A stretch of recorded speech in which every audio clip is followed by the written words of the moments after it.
Après la signature du traité de Liban, l'armée prit position dès là du Tagliamento et le général en chef vint à Milan, mais en passant, il put devoir punir toutes les barbaries de l'insurrection.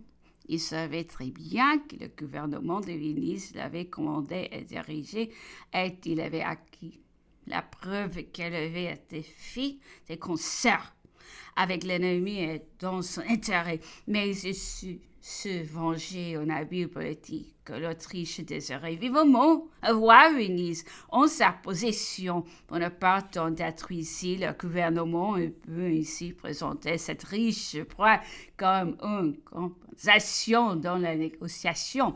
Elle ferait su sans rougir. Un gouvernement qui ne balance jamais sa faire payer à ses ennemis toutes les fautes de sa mauvaise conduite. Dans cette intervalle, un événement arrivé à Gênes fixa toute son attention. Le gouvernement de cette petite république n'avait pas voulu admettre un de nos escadres.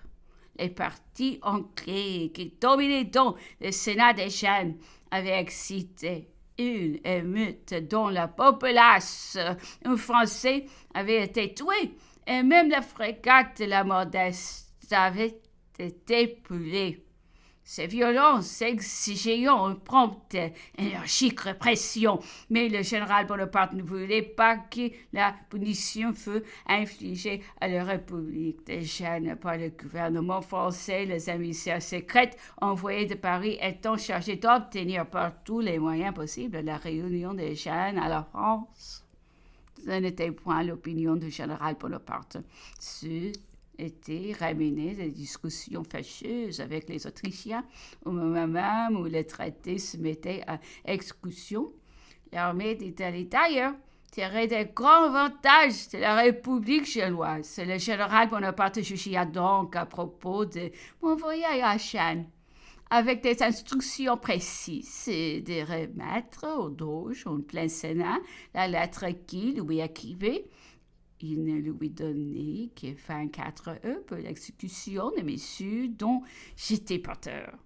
Mon entrée dans la vie causa beaucoup d'inquiétude et l'imminence d'un danger vague mais terrible fit sentir aux magistrats chargés de la sûreté publique que la République était perdue si de nouveaux excès éclataient en présence d'une aide de camp du général Bonaparte. Le peuple se calma comme par enchantement. Monsieur Faipou, ambassadeur de France, était tombé dans un grand abattement et lorsque je lui déclarai que j'étais chargé par le général en chef de remettre au doge, plein Sénat, la lettre qui lui était adressée, il recula d'effroi, homme déclarant qu'il était ennuyé qu'un étranger fût jamais entré dans le petit conseil présidé par le doge. Je lui répondis qu'il serait ennuyé qu'un ordre du général Bonaparte ne fût pas exécuté, qu'il eut à prévenir à l'instant les doges de mon arrivée, qu'après une heure coulée, je me rendrais au palais du Sénat et que je n'avais point à m'occuper des femmes de la République ni à m'inquiéter des dangers que je pourrais courir en exécutant les ordres de mon chef. Une demi-heure après, je fus averti qu'on m'attendait au palais. Lorsque j'entrai dans la salle, la colère et la consternation étaient peintes sur les visages des membres du conseil après avoir remis ma lettre et avoir demandé l'exécution des ordres qu'elle contenait dans les 24 heures. Je me retirai, et déjà l'agitation était tellement vive dans l'assemblée que j'entendis ces mots prononcés d'une voix forte.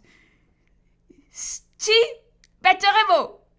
Cependant, on ne se battit point. 3 sénateurs furent arrêtés. Des députés furent envoyés au général en chef. Un gouvernement provisoire fut institué à une commission choisie pour modifier la constitution génoise. L'inquiétude, l'agitation et l'effroi étaient au comble. Je croyais pouvoir partir le lendemain, lorsqu'un bâtiment qui entra dans le port me donna de nouveau embarras. Il amenait Madame Bonaparte, la mère, et deux de ses filles.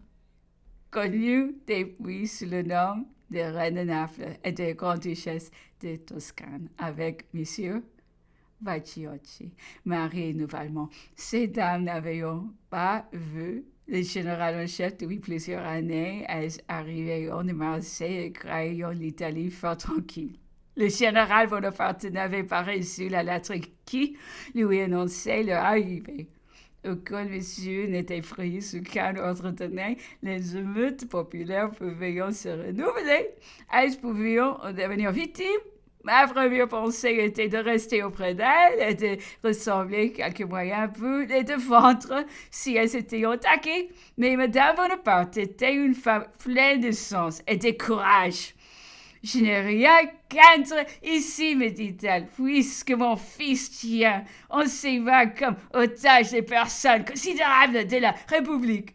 Partez promptement peu les prévenir de mon arrivée. Demain matin, je continuerai ma route. J'ai suivi son conseil en prenant seulement la précaution de faire marcher devant d'un quelques piquets de cavalerie que je trouvais sous ma main.